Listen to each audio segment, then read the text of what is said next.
One of the things that I worry about is I've worked with a lot of organizations that have embraced the strengths-based movement, right? We've seen McKinsey and Facebook and lots of others say, we already have lots of critical feedback. And we need to really encourage our managers to make sure that people are told what they're good at and encouraged to do the things that they really do feel is strength in them. Yeah. I feel like sometimes a side effect of that is people overuse their strengths in situations where they're not appropriate.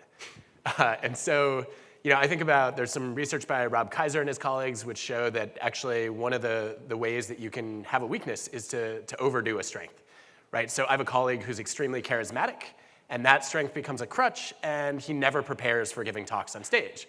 And then the talks are really rambling, and they go way over time, and that feels like a strength overused, right? He feels strengthened by relying on that charisma, but it hurts his performance. What do you think of that? I would disagree. I would strongly disagree. I thought you were only going to give me positive feedback here. Come on, Marcus, come on. I'm just giving you my reaction. Who knows what the feedback would be, but a strength is just an activity that strengthens you. It's not good or bad. It's morally neutral. You can use it for ill, and you can use it for good.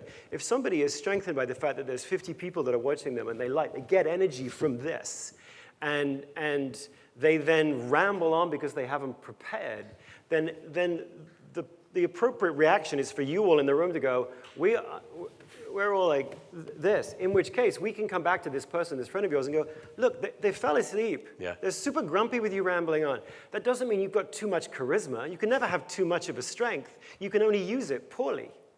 What we're talking about here is intelligence.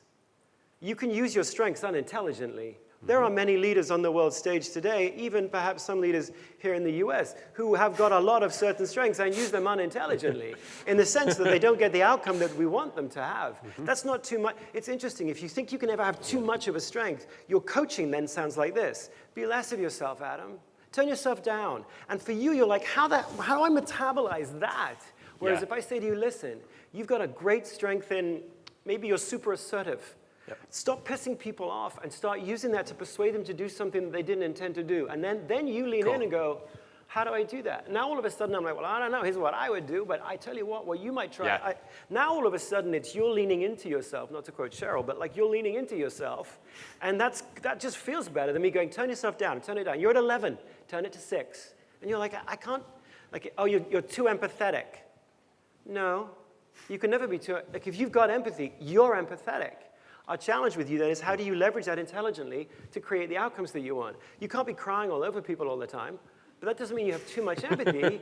It means we've got to help you channel that productively. It's a different, it leads to different conversations.